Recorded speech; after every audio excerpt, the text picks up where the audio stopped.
Oke, hari balagan dah. මාතෘකාව මොකද්ද? භාගහා දශම. භාගහා දශම. නෑ එතකොට ඔයාලා භාග ලියන විදිහ දන්නවනේ දැන්. භාග පාඩම කරන්නේ 2න් 1 4න් 3 ඔය විදිහට භාගෙනවා. මේවා කොහොමද මේ දශම කියවන්නේ? 0.1 නේද? 0.2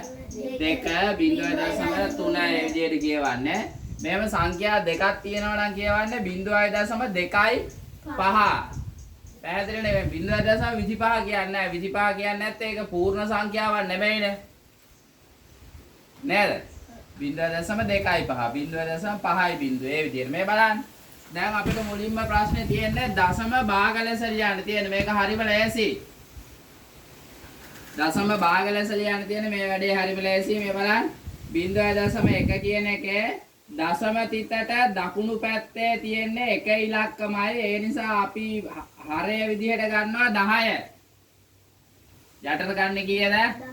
10 උඩ ලියනවා මේ දශම ස්ථානයෙන් එහා පැත්තේ තියෙන ඉලක්කම 10න් 1යි තේරුණාද එහෙනම් 0.2 කියන්නේ කීයද 10න් 2යි කතාවක් ඇහුණා තේරිලා නෑ වගේ සමහර අයට 0.3යි 10න් 3යි 10යි 3යි නෙවෙයි 10න් 3යි 0.9යි 10න් 9යි වැඩේ ලේසි නේ ඊළඟ මේ බලන්න ඊළඟ 0.25 තියෙනවා දැන් මෙතන දශම ස්ථානයෙන් දකුණු පැත්තේ එක ඉලක්කමක් තියෙන හින්දා යටට ගත්තා අපි 10 මෙතන දශම ස්ථානයෙන් එහා පැත්තේ ඉලක්කම් දෙකක් තියෙන නිසා සංඛ්‍යා දෙකක් තියෙන නිසා යටට ගන්නවා කීයද අපි 100 පැහැදිලි නේ එතකොට මේක කීයද 100න් 25යි 100න් 25යි පැහැදිලි නේද අහගන්න පොඩ්ඩක් දැන් මේක බලන්න පොඩ්ඩක් මෙන්න මේක දැන් අපිට 10න් 5යි කියලානේ ලියන්න තියෙන්නේ 0.5 කියන එක මේක තව කියන්න බලන්න තව තුල්්‍ය භාගයක් විදිහට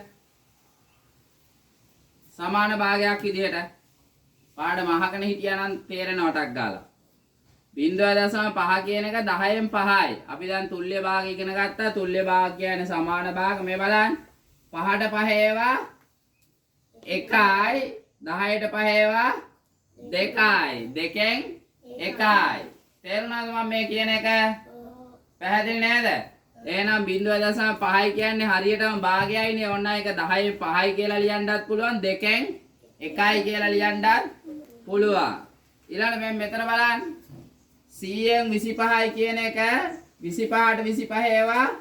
1යි 100ට 25 ඒවා 4යි 4න් 1යි පැහැදිලිද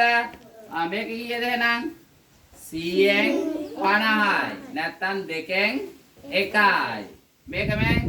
0.75 100න් 75යි ඔයාලගෙන් මේ පළවෙනි උත්තරේ විතරක් තිබුණත් ඇති හරි 100න් 75යි නැත්තම් 4න් 3යි වැඩේ පැහැදිලි නේද උත්තර දාලා අරන් එන්න එහෙනම් බලන්න